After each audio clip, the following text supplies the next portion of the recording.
Chapter में आ जाएं आप पेज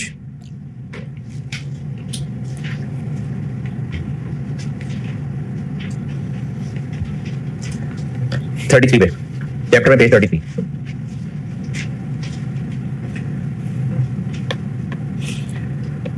बल्कि 34 पे है, पेज 34। पेज 34 पे आखिर में एक बॉक्स बना हुआ है छोटे बड़े फॉन्ट साइज का, बोल्ड बोल्ड करके एग्जांपल जॉइंट कंट्रोल लिखा हुआ है। ये बॉक्स पढ़ने जरा, अगले पेज पे नहीं जाना, सिर्फ यही ये जॉइंट कंट्रोल की एग्जांपल वाला एक बॉक्स है, सिर्फ ये बॉक्स पढ़ लें।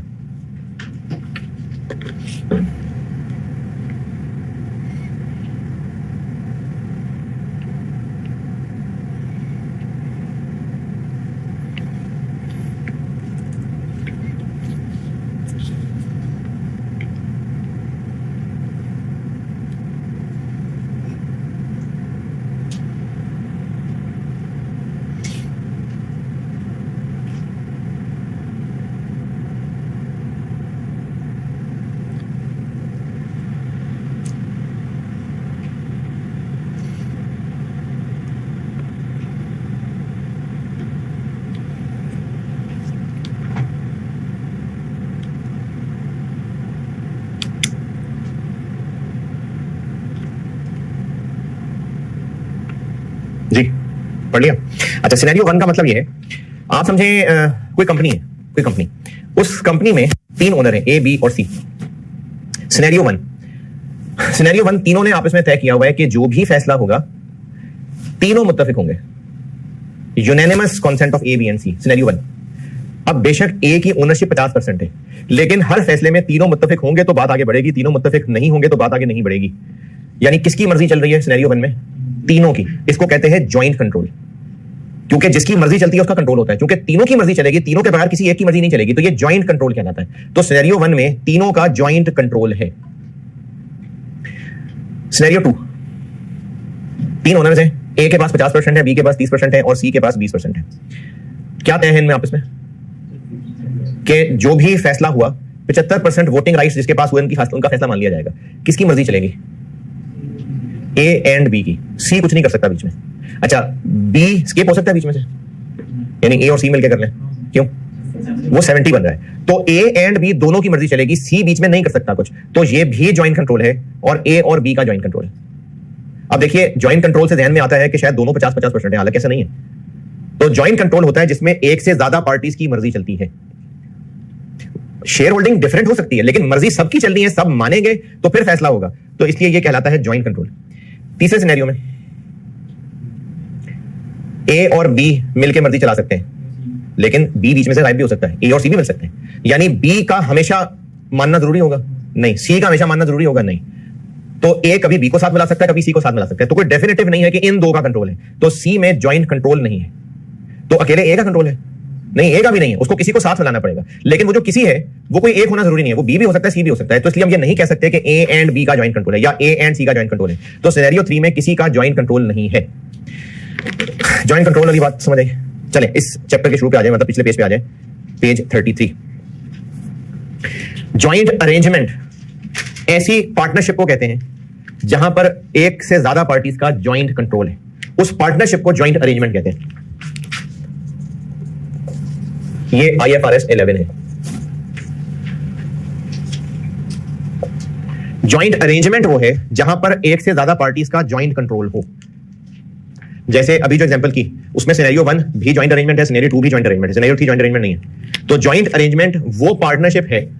अच्छा, पार्टनरशिप में इसलिए कह रहा हूं क्योंकि एक से ज्यादा पार्टीज की मर्जी चलनी है, इसलिए मैं पार्टनरशिप कह रहा हूं। इसकी लीगल शक्ल फर्म भी हो सकती है, कंपनी भी हो सकती है, लीगल शक्ल कुछ भी हो सकती है, जस्ट एक एग्रीमेंट भी हो सकता है। यानी कंपनी ए, कंपनी बी एक हाउसिंग स्कीम बनाने के लिए आपस में एक एग्रीमेंट कर सकते हैं, वो एग्रीमेंट जॉइंट अरेंजमेंट हो सकता है। यानी जॉइंट अरेंजमेंट जरूरी नहीं कि कोई सेपरेट लीगल एंटिटी हो। ये बात मुझे मजा नहीं है, मैं समझा नहीं सका। पेरेंट सब्सिडरी अलग अलग कंपनी होती हैं, पेरेंट सब्सिडरी के शेयर्स में इन्वेस्ट करता है, सब्सिडरी एक अलग लीगल एंटिटी है। जॉइंट अरेंजमेंट का कोई सेपरेट लीगल एंटिटी होना जरूरी नहीं है। दो कंपनीज आपस में सिर्फ एक प्रोजेक्ट के ऊपर आपस में एग्रीमेंट कर सकती हैं, वो एग्रीमेंट जॉइंट अरेंजमेंट होगा, वो ट्रांजैक्शन जॉइंट अरेंजमेंट होगी। तो जॉइंट अरेंजमेंट एक सेपरेट बनाई हुई लीगल एंटिटी भी हो सकती है और जस्ट एक एग्रीमेंट, एक प्रोजेक्ट बेस्ड एग्रीमेंट भी हो सकता है। ये जॉइंट अरेंजमेंट है। जॉइंट अरेंजमेंट या तो जॉइंट ऑपरेशंस होते हैं या जॉइंट वेंचर होता है।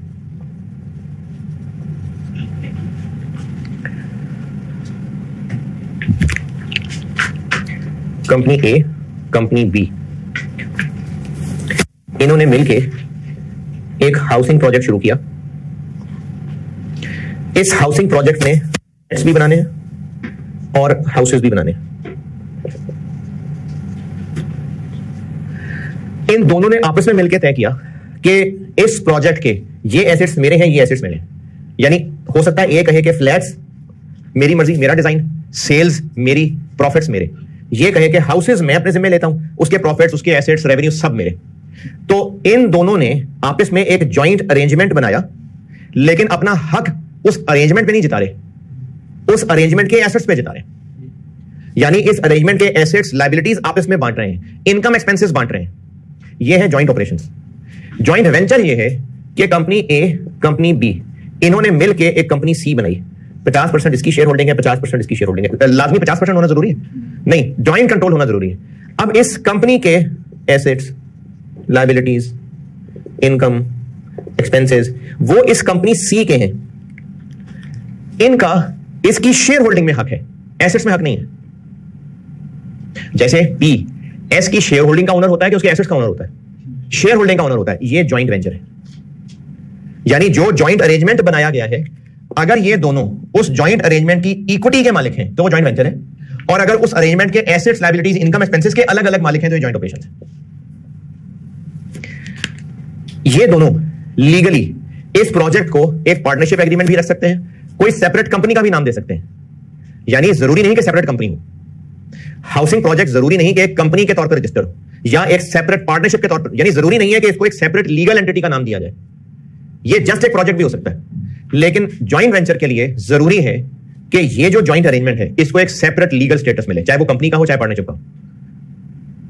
Joint arrangement separate legal entity भी हो सकती है और नहीं भी हो सकती है, वो लीगल मसला है। इन दोनों पार्टीज का कंट्रोल किस पे है? अलग अलग identified assets, liabilities, incomes, expenses पे। लेकिन जॉइंट वेंचर में इस अरेंजमेंट का एक सेपरेट लीगल एंटिटी होना जरूरी है, और इन दोनों पार्टीज का कंट्रोल, ओनरशिप एसेट्स पे नहीं है, शेयर होल्डिंग पे।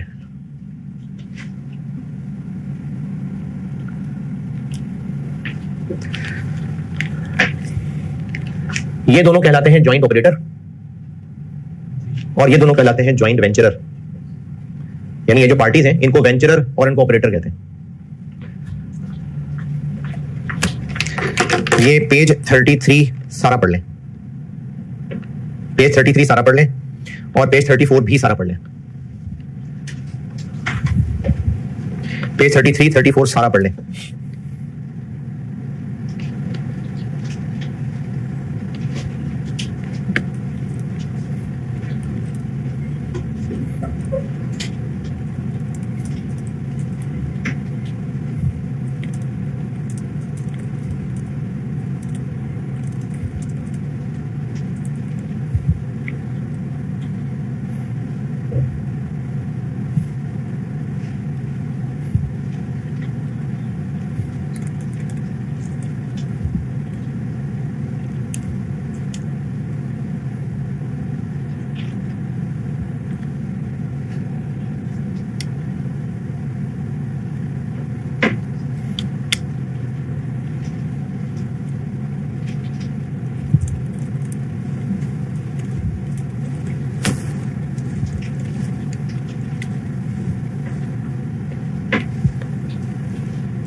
जी, यानी joint operations separate legal entity भी हो सकती है, नहीं भी हो सकती है। ज्वाइंट वेंचर लाजमी सेपरेट एंटिटी ही होगी, मतलब इस पर क्या सेपरेट व्हीकल का मतलब एक सेपरेट लीगल एंटिटी। ये 34 पे देखने ये लिखा हुआ है।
जी, पेज 33 34।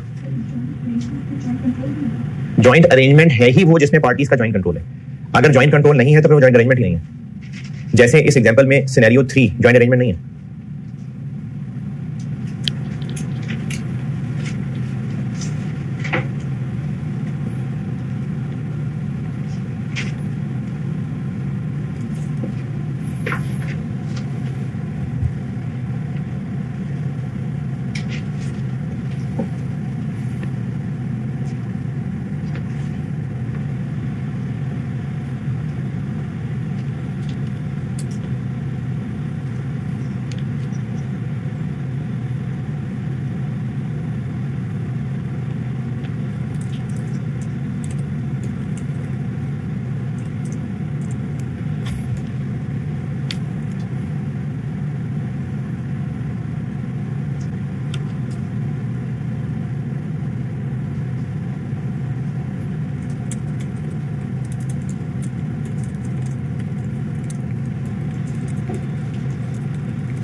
जी, पेज 33 34।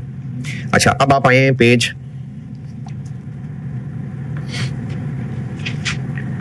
37 पे। पेज 37।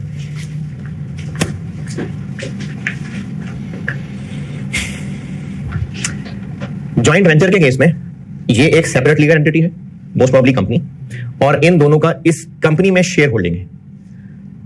तो इनकी बुक्स में भी, यानी इनकी अपनी अपनी बुक्स में भी, और अगर ये कोई पेरेंट है कोई और वो अपनी सब्सिडरी के साथ कंसोलिडेशन कर रहा है तो ग्रुप में भी, दोबारा, अगर ये जॉइंट वेंचर है कंपनी सी और इनमें से कोई एक पेरेंट भी है, किसका, किसी सब्सिडरी का, तो वो उस सब्सिडरी के साथ मिला के ग्रुप फाइनेंशियल स्टेटमेंट बना रहा होगा, तो उसमें भी और इनकी अपनी अपनी सेपरेट में भी इसमें इन्वेस्टमेंट इक्विटी मेथड पे शो होगी, ऐसे जैसे एसोसिएट में सीखा है। यानी कंपनी ए और कंपनी बी अपनी अपनी बुक्स के अंदर इन्वेस्टमेंट इन सी के लिए इक्विटी मेथड लगा रहे होंगे। तो वो जो इक्विटी मेथड आपको मैंने कल पढ़ाया है ना, उस IAS 28 का नाम ही investment in associate and joint venture है। तो वो जो इक्विटी मेथड सीखा है वो एसोसिएट्स के लिए भी है, जॉइंट वेंचर के लिए भी है। तो ये दोनों अपनी अपनी बुक्स में भी, और अगर इनमें से कोई पेरेंट है और वो ग्रुप फाइनेंशियल स्टेटमेंट बना रहा है तो उसमें भी वो इन्वेस्टमेंट इन सी को इक्विटी मेथड पे शो करेंगे। ये 37 के मिड ऑनवर्ड्स लिखा हुआ है सारा। जॉइंट वेंचर की हेडिंग में 2 पैराग्राफ भी, और जो नीचे डब्बा बना के लिखा है उसमें भी।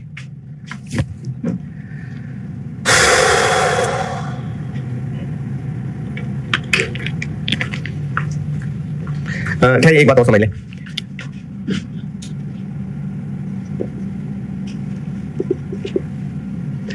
इन दोनों का जॉइंट कंट्रोल है, इसका नहीं है। जैसे सिनेरियो 2 में था, सिनेरियो 2 में इन दोनों का जॉइंट कंट्रोल था, इसका नहीं था। तो जिनका जॉइंट कंट्रोल है वो अपनी इन्वेस्टमेंट को इक्विटी मेथड पे शो करेंगे, और जिसका जॉइंट कंट्रोल नहीं है वो सादी इन्वेस्टमेंट IFRS 9 पे शो करेगा। ये लिखा है, ये पेज 37 पे, ये जॉइंट वेंचर की हेडिंग के नीचे सारा कुछ पढ़ ले, जो भी 2-3 पैराग्राफ है।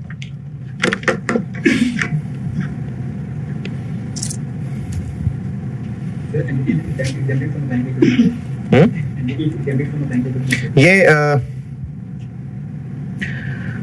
मैंने ना एक अदर इश्यूज करके एक सेट बनाया हुआ है, तो उसमें कुछ चीजें लिखी हैं कि किस किस पे ये मेथड लगाना है, किसने नहीं लगाना है। वो अदर इश्यूज में इस तरह की छोटी मोटी चीजें लिखी हैं।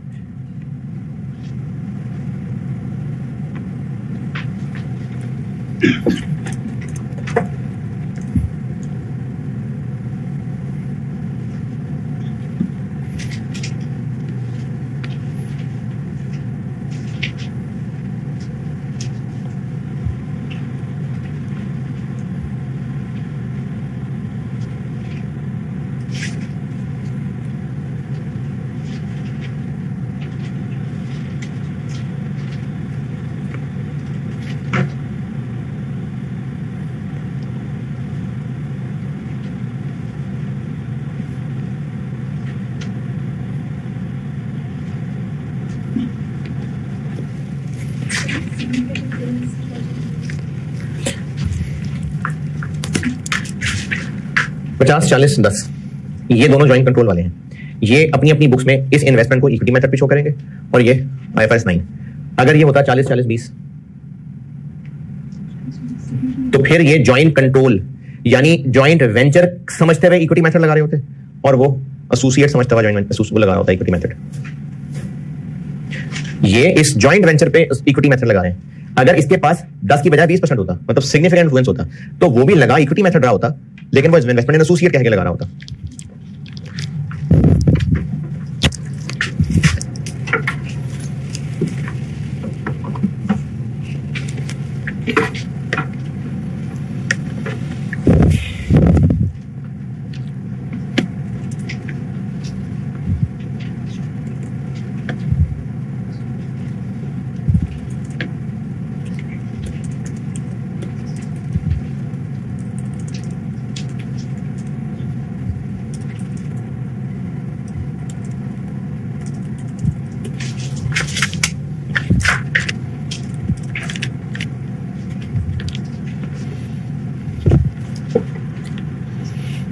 जी 37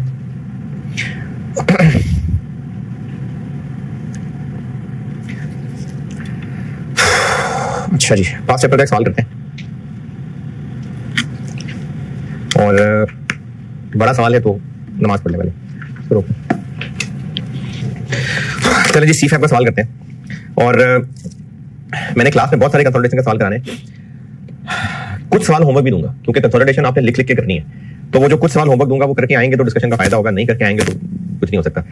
तो अभी हम क्लास में सवाल कर रहे हैं दिसंबर 19 बुक में जो 5 चैप्टर वाला सेक्शन बनाया है मैंने, यानी इसी चैप्टर में मेरे ख्याल में 10 सेट्स बनाए हैं, उनके बाद 5 चैप्टर हैं। 12.3.31 पेज, दिसंबर 19 तरतीब के हिसाब से क्वेश्चन 27 आ रहा है, RL, TL और YL। पहुंचे? पढ़ ले, मैं करता हूं बोर्ड पे।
जी पढ़ लें तुम्हें।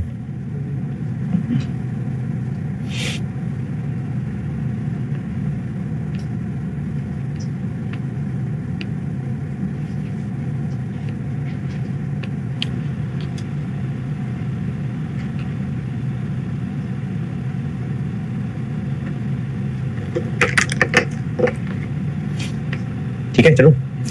अच्छा अभी ना इस सवाल में तो इतना मसला नहीं है, लेकिन शुरू से आदत बनाएंगे तो अच्छी बात है। कहीं कोने खुदरे में ना रफ वर्किंग में आप पहले कंपनीज की आपस में रिश्तेदारियां चेक कर लेना। पी कौन है? आर एल, ये है पी। टीएल क्या है? टीएल है एस। और एक्विजिशन डेट क्या है इसकी? 1 जनवरी 18। वाईएल क्या है? जेबी है। जॉइंट वेंचर है कि जॉइंट ऑपरेशन है? जी जॉइंट वेंचर है, जॉइंट ऑपरेशन कैसे पता? Has 60% right to the net assets of IL, यानी इक्विटी में हिस्सा है, तो ये जॉइंट वेंचर है। इस पे हम लोगों ने इक्विटी मेथड लगाना है। तो इस सवाल में तो खैर थी ही 3 कंपनीज, कोई कॉम्प्लिकेटेड रिश्तेदारियां भी नहीं थी। वरना आगे सवाल आएंगे जिसमें पहले एक छोटा एस होगा फिर वो बड़ा एस हो जाएगा, या कभी बड़ा एस होगा फिर छोटा एस होगा फिर ए बन जाएगा। तो इस तरह के ना रिश्ते बदलेंगे। तो शुरू से आदत रख लेते हैं कि रफ वर्किंग में कहीं कंपनीज आइडेंटिफाई करके, और ये भी बड़ा जरूरी होगा। इस सवाल में इतना मसला नहीं है, लेकिन आगे सवाल आएंगे उसमें सब्सिडरी में मजीद इन्वेस्टमेंट हो रही होगी, पुरानी वाली बेच रहे होंगे, तो उसमें डेट्स इंपॉर्टेंट होंगी। तो पहले सवाल से आदत डाल लेते हैं कि हम कंपनीज जो सवाल में हैं उनके रिश्तेदारियां चेक कर लें आपस में। एसओएफपी का सवाल है, तो एडवाइस ये है कि हम एसओएफपी बना लिया करेंगे, bracket P plus S, bracket खुला छोड़ दिया, गुडविल की वर्किंग, अदर रिजर्व्स की वर्किंग, रिटेन अर्निंग की वर्किंग। एनसीआई तो उनके कंप्लीट होने के बाद होगी। RL group consolidated SOFP as at December 31, 2018 और rupees million non current assets. जी क्या क्या है? पीपीई। अच्छा आरएलपी है और टीएलएस है और एसोसिएट कोई नहीं है। वाईएल जो है वो जेवी है। जेवी को इक्विटी मेथड पे रखना है, यानी वो एसोसिएट जैसा, तो कंसोलिडेट नहीं करना, तो बस पी प्लस एस 7450 3000। आगे नॉन करंट कुछ नहीं। इन्वेस्टमेंट इन वाईएल, ये इक्विटी मेथड पे आनी है। और कुछ नॉन करंट एसेट्स में नहीं, तो एक तो गुडविल आ जानी है, और हो सकता है कोई नया एसेट आए तो 2-3 लाइनें खाली छोड़ लेनी चाहिए। करंट एसेट्स, करंट एसेट्स में क्या है? बस करंट एसेट्स हैं, तो करंट एसेट्स जी 650 प्लस 500।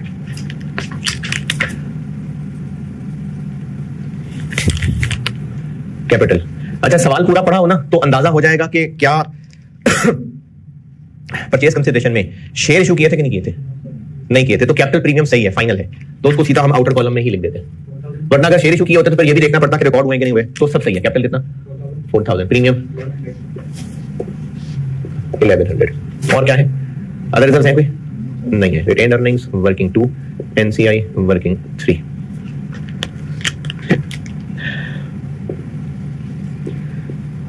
नॉन करंट लायबिलिटीज में क्या है? लोन है, कितना? 1700 प्लस 800। और क्या है? Deferred tax 250 plus 120। और हो सकता है कोई नई नॉन करंट आ जाए तो फिर भी 1-2 लाइनें कैप्टन छोड़ देनी चाहिए। करंट लायबिलिटीज जी 950 प्लस ये हो गई एसओएफपी। सारी लाइन आइटम लिखी, bracket P plus S, bracket खुले छोड़ दिए। गुडविल की वर्किंग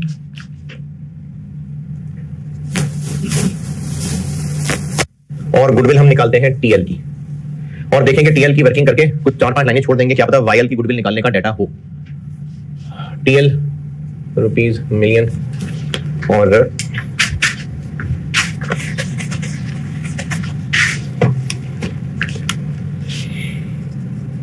रिटेन्ड अर्निंग्स, आरएल का कॉलम, टीएल का कॉलम, और क्योंकि इक्विटी मेथड लगाना है तो वाईएल का कॉलम।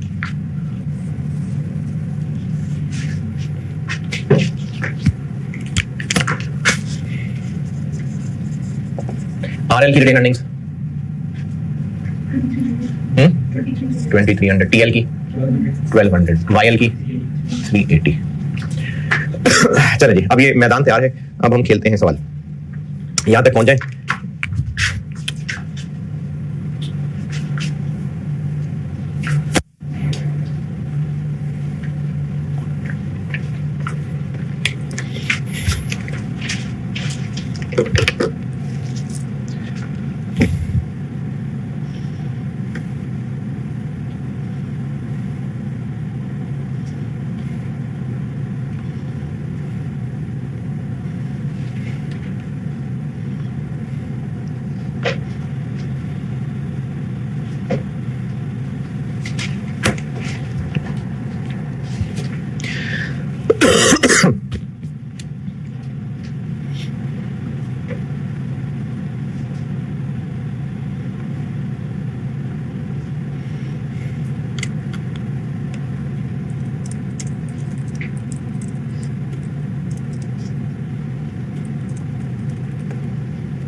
जी चले।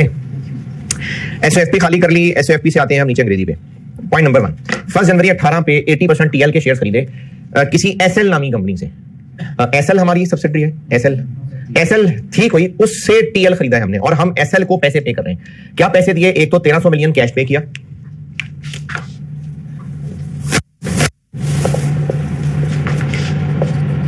फिर इसके अलावा उनको अपनी एक जमीन उनके हवाले की और इस जमीन की इन्वेस्टमेंट में क्या फिगर लेनी होती है?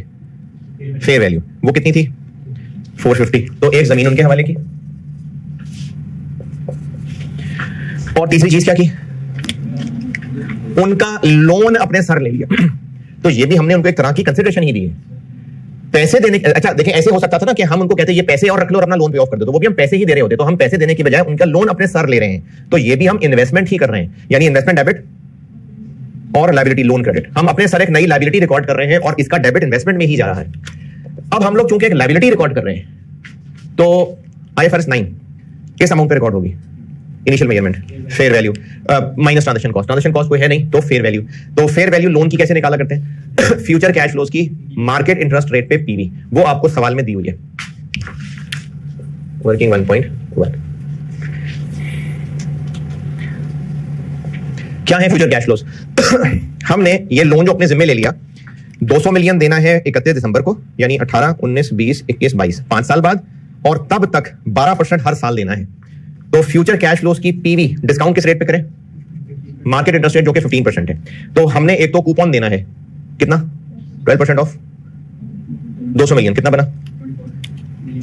तो 24 मिलियन हमने हर साल देना है। इस पे लगा लेते हैं एन्युटी डिस्काउंटिंग,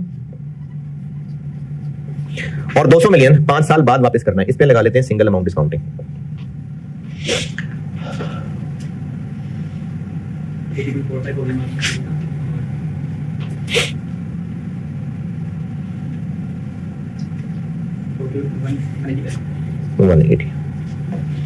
ये आ गई जो हम लायबिलिटी अपने जिम्मे ले रहे हैं, उसकी फेयर वैल्यू।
ये आ गया 180।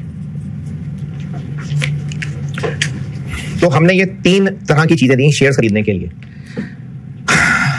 बैंक लोन और जमीन का ट्रांसफर करना बुक्स में रिकॉर्ड नहीं है, और ये बात हमारे सवाल से टैली हो रही है। एसओएफपी में इन्वेस्टमेंट इन टीएल देखें कितनी आ रही है, 1300। तो ऐसा हो सकता था कि सवाल वाला इन तीसरे बुलेट पॉइंट के नीचे वाला पैराग्राफ ना लिखता, ऐसा हो सकता था। ये जो पॉइंट 1 के तीसरे बुलेट पॉइंट के नीचे पैराग्राफ लिखा है, अगर ये ना भी लिखा होता हमें खुद चेक करना पड़ता। एसओएफपी में 1300 मिलियन लिखा नजर आ रहा है, क्या पता चल रहा है? बस सिर्फ 1300 रिकॉर्डेड। तो इस पॉइंट 1 के लास्ट पैराग्राफ का ना भी लिखा होता फिर भी हम खुद पता चलाते। तो ठीक है, फिर डबल एंट्रीज कर लेते हैं। लैंड का क्या करें? अगर ये रिकॉर्डेड नहीं है तो मतलब लैंड अभी भी बीबी में आ रही है, तो पीटी से निकाल देते हैं। कितनी अमाउंट? 300। और ये जो 150 का प्रॉफिट एंड डिस्पोजल है, ये पेरेंट की रिटेन अर्निंग में ऐड कर लेते हैं।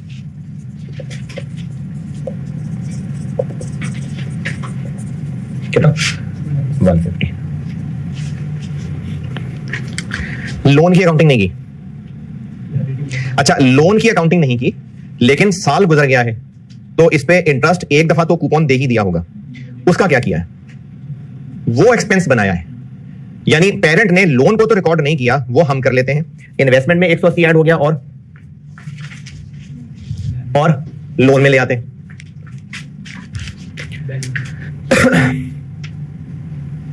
कितना? 180। इन्वेस्टमेंट में ले आए, लोन में ले आए, लेकिन इंटरेस्ट की अकाउंटिंग तो की हुई है। लेकिन क्या अकाउंटिंग की हुई है? जो इंटरेस्ट पे हुआ उसको सीधा सीधा एक्सपेंस बना दिया। सही अकाउंटिंग होनी क्या चाहिए थी? IFRS 9 फाइनेंशियल लायबिलिटी की बाय डिफॉल्ट क्लास क्या होती है? एमोर्टाइज्ड कॉस्ट। सही अकाउंटिंग क्या होनी चाहिए थी?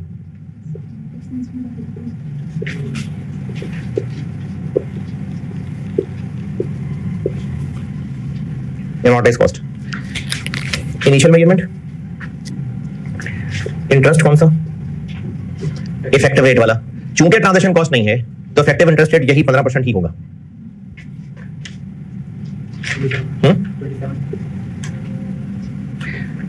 कॉन्ट्रैक्चुअल कैश फ्लो यानी कूपन 54। ये सही अकाउंटिंग है। हुआ क्या है इस वक्त? लोन रिकॉर्डेड नहीं था और इंटरेस्ट एक्सपेंस 24 को बनाएगा, तो क्या करें? एक तो इंटरेस्ट 3 से बढ़ा दें और दूसरा लोन 180 की बजाय तो +3 और यहां interest.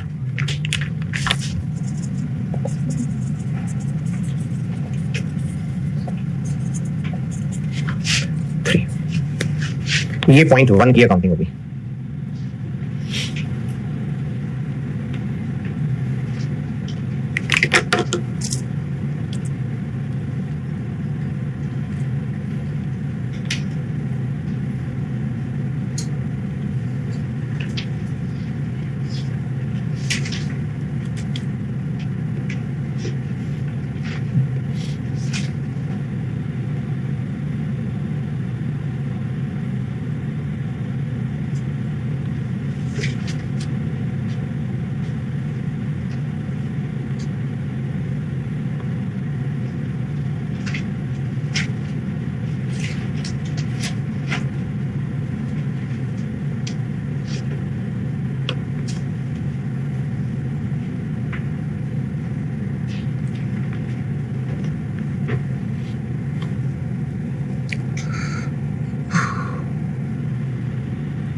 Ji point 1 done.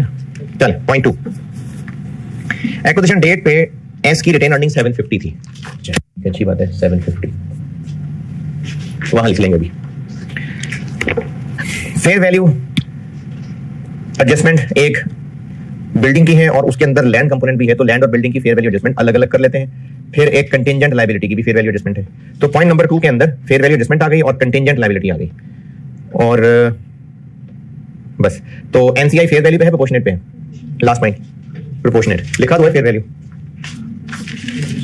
Proportionate share of fair value of identifiable net assets, वो इसलिए लिखा हुआ है कि जब हम यहां फेयर वैल्यू एडजस्टमेंट डाल लेते हैं तो वो fair value of net assets बन जाता है। एनसीआई इनका प्रोपोर्शनेट शेयर है, तो इसलिए एनसीआई प्रोपोर्शनेट शेयर वाला है। वैल्यू ऑफ एनसीआई कितने % शेयर लिए हमने, तो इस टोटल पे यहां 20 लगा लेंगे।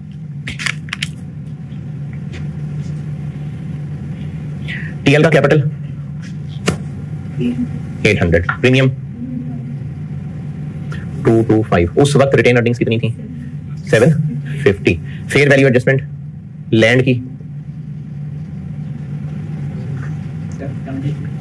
7, फेयर वैल्यू एडजस्टमेंट बिल्डिंग की 180, यहां ऐड और पीपी में ऐड प्लस 250, और इसकी लाइफ भी दी हुई है। तो एक्स्ट्रा डेप्रिसिएशन पहला ही साल है इसलिए 1 साल की 180 डिवाइडेड बाय 7.5 जी 24, यहां से लेस और पीपीई से लेस।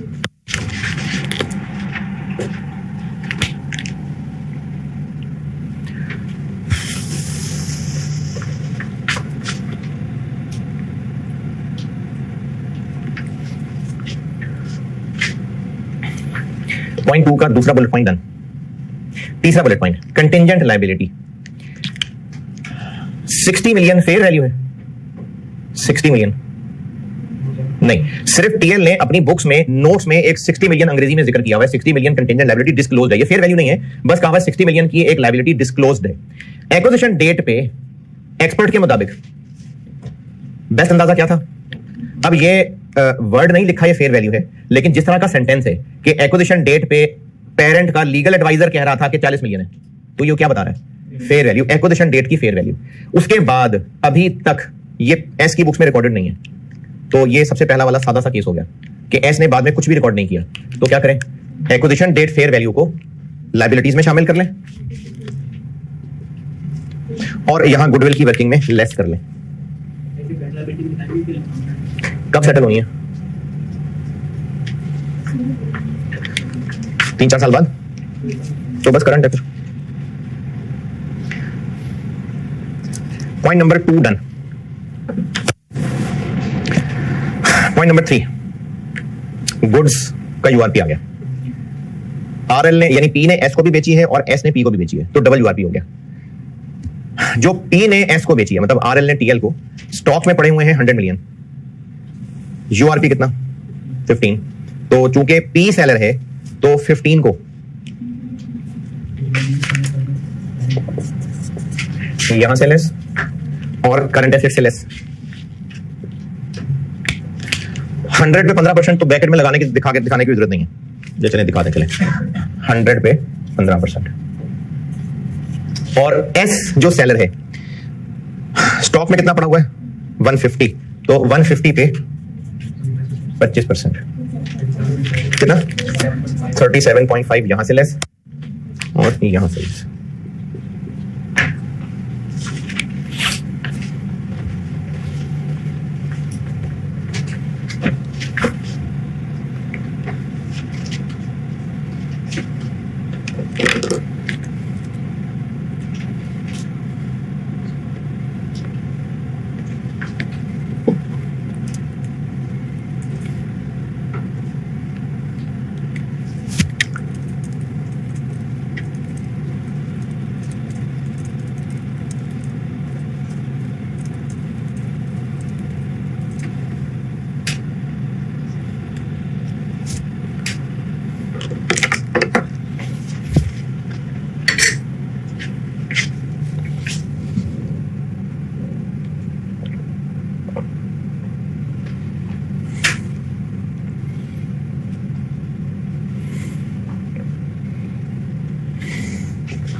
Point number 3 done. याद तो कोई मुश्किल परेशानी? खैर ये सीफएफ के आसान सवालों में से। पॉइंट नंबर 4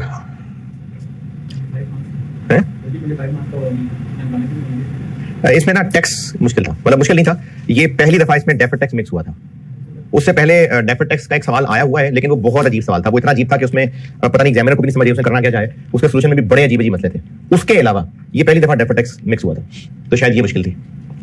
अदरवाइज ये सीफएफ के आसान सवालों में से मैं गिनता हूं उनको, इसलिए तो सबसे पहला करा रहा हूं जी। पॉइंट 4 जेवी। तो जेवी का क्या करना है हमने? इक्विटी मेथड लगाना है और इसके प्रॉफिट्स पे शेयर इस कॉलम में आ जाएगा और इन्वेस्टमेंट में ऐड हो जाएगा। तो चलो ठीक है, कर लेंगे बाद में, पहले सब्सिडरी की चीजें चेक कर लें जरा। पॉइंट नंबर 5, टैक्स आ गया। टैक्स, ये जो मास्टर क्वेश्चन में मैंने आपको बेशक कहा था कि IAS 12 के बाद समझाऊंगा, लेकिन मैं सोच रहा था आस्ता आस्ता करके मैंने बता तो सारी दिया था। गुडविल की वर्किंग वाला भी बता दिया था, रिटेन अर्निंग में जलाना था वो भी समझा दिया था, जो इनकम स्टेटमेंट में किया था मैंने वो भी समझा दिया था, बल्कि वर्किंग करके दिखाया था। तो नाना करते भी समझा तो मैंने दिया ही था। तो पॉइंट नंबर 5, चूंकि टैक्स रेट्स दिए हुए हैं तो इसलिए दिए हुए ताकि कंसोलिडेशन वाला भी हम डेफर टैक्स एडजस्ट करें। डेफर टैक्स इसलिए कह रहा हूं मैं क्योंकि पेरेंट और सब्सिडरी अपना अपना करंट टैक्स कैलकुलेट करके दे चुके होंगे रिटर्न के अंदर। इन एडजस्टमेंट्स करने से कैरिंग अमाउंट्स चेंज हो रहे हैं, टैक्सेबल डिफरेंस कैरिंग अमाउंट का डिफरेंस चेंज हो रहा है, तो डेफर टैक्स एडजस्ट होगा। तो जो करंट टैक्स सबने अपना अपना करना था वो कर चुके होंगे। कंसोलिडेशन में अगर टैक्स की एडिशनल एडजस्टमेंट्स होती हैं तो वो डेफर्ड टैक्स से रिलेटेड होती हैं। तो हमें पॉइंट नंबर 5 में टैक्स रेट्स गिवन होने से डेफर्ड टैक्स कैलकुलेट करना पड़ेगा। इसमें आईकेप के सॉल्यूशन से एक इख्तिलाफ है मुझे, वो आपको मैं समझा तो IAS 12 में सकूंगा, मतलब IAS 12 में समझ आएगा। वो एक्सेप्शन होती है IAS 12 में, जब हम पढ़ेंगे ना तो एक एक्सेप्शन होती है, डिफरेंस होता है लेकिन उस पर डेफर्ड टैक्स नहीं बनाया जाता। वो जब IAS 12 पढ़ाऊंगा तो बताऊंगा। तो इस सवाल में जो लोन था वो एक्सेप्शन पे फॉल कर रहा था। तो ये मेरा इख्तिलाफ है आईकेप के सॉल्यूशन से, बाकी सब सिर्फ फॉर्मेट का फर्क है, लेकिन इस पॉइंट पे इख्तिलाफ है। जिस सवाल में एतराज होगा ना मैं आपको बताया करूंगा कि मेरा आईकेप से क्या इख्तिलाफ है। तो उसमें इन्होंने इस लोन के ऊपर भी डेफर्ड टैक्स बनाया हुआ था, जबकि ये मेरे इल्म के मुताबिक ये एक्सेप्शन में फॉल करता है। जब IAS 12 पढ़ाऊंगा तो पता चलेगा कि एक्सेप्शन किसको कह रहा हूं मैं। तो अब हम, अच्छा और क्या रह गया, पॉइंट नंबर 6, बस ठीक है, खत्म हो गया, सारी एडजस्टमेंट कर ली। अब हमने डेफर्ड टैक्स एडजस्ट करना है, ये बता दूं।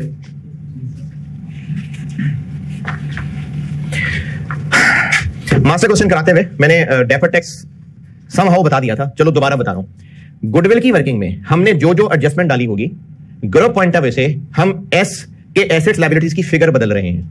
ग्रुप पॉइंट ऑफ व्यू से कैरिंग अमाउंट चेंज कर रहे हैं ना, तो जब ग्रुप पॉइंट ऑफ व्यू से हम एडजस्टमेंट डाल के कैरिंग अमाउंट चेंज कर रहे हैं तो इसका मतलब है टैक्सेबल डिडक्टेबल डिफरेंस भी चेंज होगा, तो डेफर्ड टैक्स भी चेंज होगा। तो हम कर क्या रहे हैं, लैंड की कैरिंग अमाउंट बढ़ा रहे हैं, बिल्डिंग की बढ़ा रहे हैं, कंटीजेंट लायबिलिटी की बढ़ा रहे हैं। और सवाल में मेंशन्ड है कि लैंड के ऊपर टैक्स नहीं है, तो इसको छोड़ देते हैं। ये दो चीजें हम लोग खुद कैरिंग अमाउंट चेंज कर रहे हैं। तो एसेट की कैरिंग अमाउंट बढ़ाएंगे, अगर समझ आए तो ठीक है, नहीं तो कोई बात नहीं। एसेट की कैरिंग अमाउंट बढ़ाएंगे तो टैक्सेबल डिफरेंस बढ़ेगा, डीटीएल और बनेगा। लायबिलिटी की कैरिंग अमाउंट बढ़ाएंगे तो डिडक्टेबल डिफरेंस बढ़ेगा, डीटीएल कम होगा। तो हम नेट 140 के ऊपर डीटीएल बढ़ा देंगे। किसका डीटीएल, एस का कि पी का? एस का। ये किसके एसेट्स लायबिलिटीज हैं? एस के हैं। एस के एसेट्स की कैरिंग अमाउंट बढ़ा रहे हैं तो डीटीएल एस का बढ़ रहा है। टैक्स रेट किसका लगेगा? एस का। तो एस का टैक्स रेट कितना है? 30%। ये 140 ये है 30% जी। अच्छा, हम डीटीएल लायबिलिटी बढ़ा रहे हैं तो नेट एसेट्स में से माइनस लायबिलिटी बढ़ेगी, ये लायबिलिटी बढ़ेगी।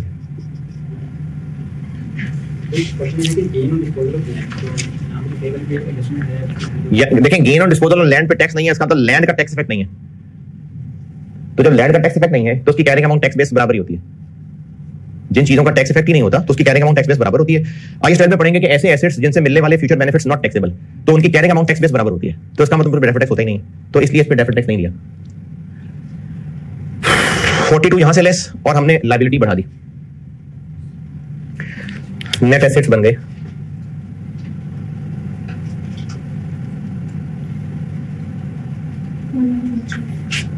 1943।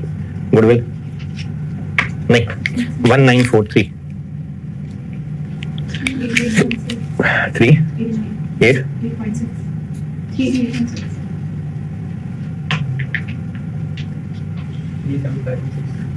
375.6 पॉजिटिव, ये आ गई गुडविल।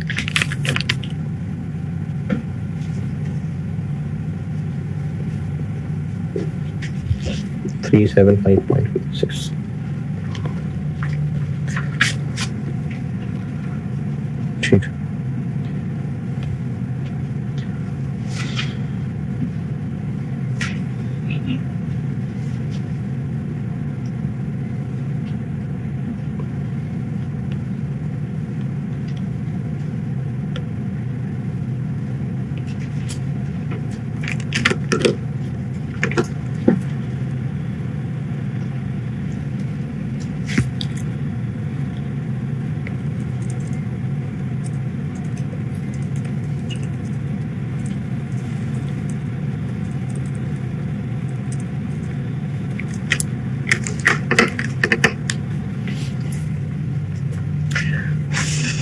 Goodwill done. हमने चूंकि रिटेन अर्निंग में एडजस्टमेंट्स किए, ये तो एक्विजिशन डेट तक की एडजस्टमेंट्स हैं, यानी ये तो हमने एक्विजिशन डेट तक की कैरिंग अमाउंट चेंज की है, तो डेफर्ड टैक्स पे इफेक्ट आया।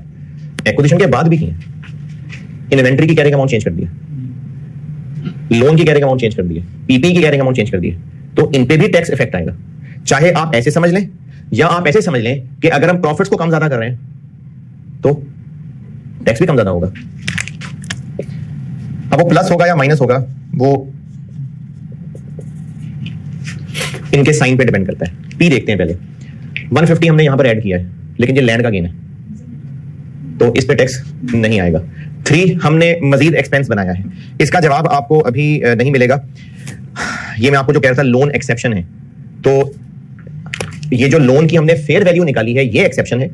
टैक्स वाले 24 के ऊपर डिडक्शन अलाउ करेंगे, बस ऊपर वाली अमाउंट पे हमने डेफर्ड टैक्स नहीं बनाना। ये एक्सेप्शन में जाके समझ आएगा IAS 12, बस अभी कह रहा हूं नहीं बनाना।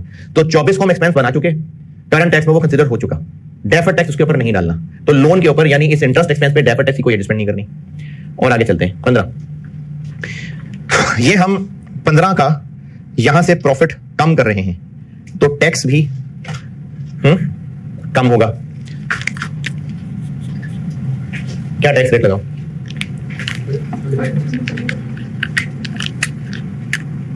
अरे 30 लगेगा। क्यों? आपको प्रॉफिट कम हुआ नजर आ रहा है, लेकिन इसकी पूरी पिक्चर दिखाता हूं। यहां से लेस और इन्वेंट्री से लेस। इन्वेंट्री किसकी? इन्वेंट्री पी की, एस की? एस की इन्वेंट्री। और हम लोग ये जो टैक्स यहां एडजस्ट कर रहे हैं, करंट टैक्स एडजस्ट कर रहे हैं, डेफर्ड टैक्स कर रहे हैं? Deferred tax. तो हम यहां से माइनस कर रहे हैं, लेकिन इसकी पूरी पिक्चर ये है कि इन्वेंट्री की कैरिंग अमाउंट माइनस कर रहे हैं। किसकी इन्वेंट्री? एस की। टैक्सेबल डिफरेंस एस का कम कर रहे हैं, डेफर्ड लायबिलिटी एस की कम होगी, तो इसलिए टैक्स रेट 30 लगेगा। लेकिन मजे की बात, इसको मैं किसके कॉलम में लिखूंगा? पी के, क्योंकि प्रॉफिट पी के एडजस्ट कर रहे हैं, इसलिए यहां पर शो होगा। क्योंकि प्रॉफिट कम हो रहा है तो टैक्स कम होगा। टैक्स कम होने का मतलब है रिटेन अर्निंग में पॉजिटिव।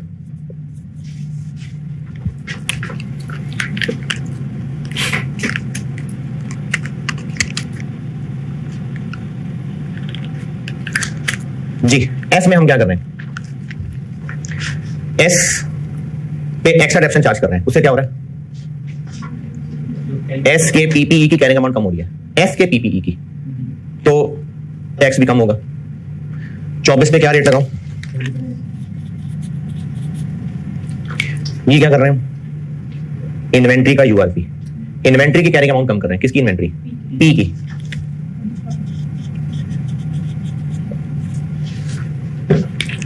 लेकिन करेंगे इसके कॉलम में क्योंकि प्रॉफिट इधर आया हुआ। तो ये क्या बना?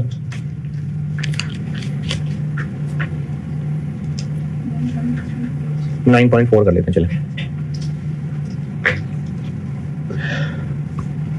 ये दोनों मिला के ना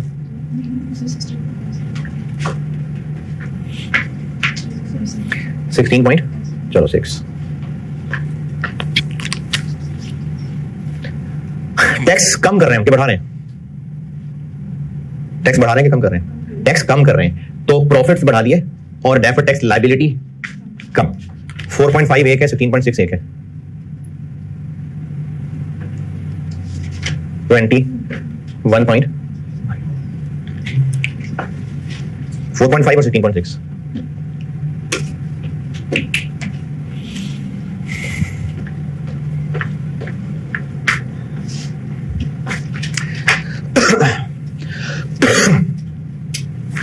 अच्छा, सब्सिडरी वाली चीजें हो गई सारी की सारी पूरी। एंड पे वो एनसीआई निकालनी है, सब्सिडरी की चीजें सारी पूरी हो गई। अब ये कॉलम जो है खाली नजर आ रहा है, इस पे आते हैं। इन्वेस्टमेंट इन जेवी वर्किंग 4।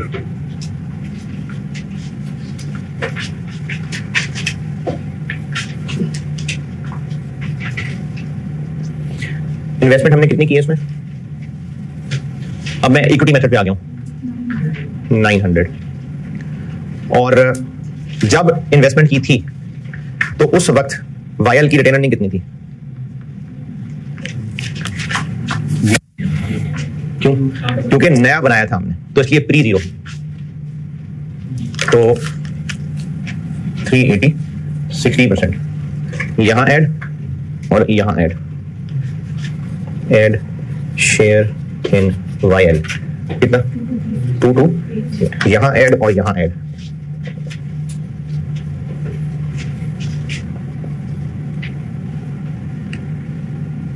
और S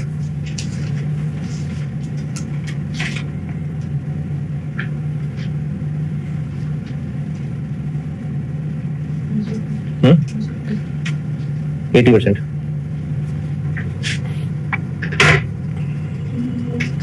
G 3 2 4,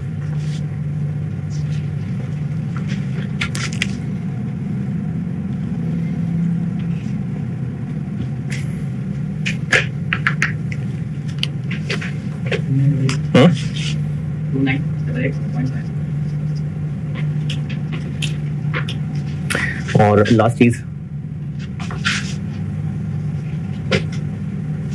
NCI value add acquisition, ये 388.6, रिटेन अर्निंग में 405 का,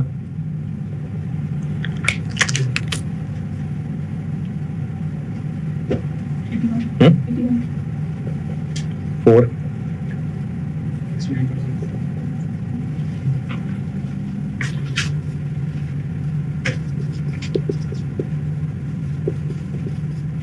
ब्रैकेट्स बंद कर दें और तसल्ली करा दें कि SOFP टैली है।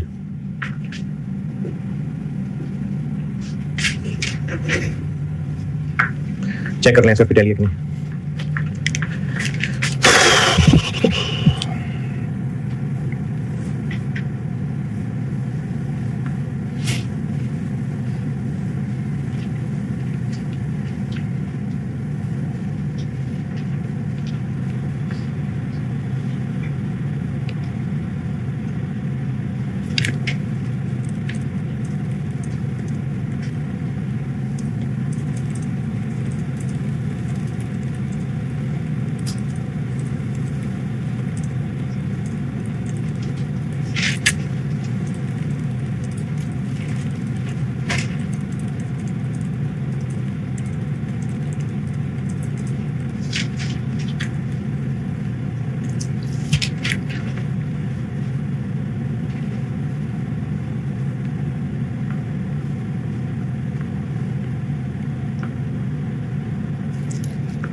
जी किसी से नहीं चेक की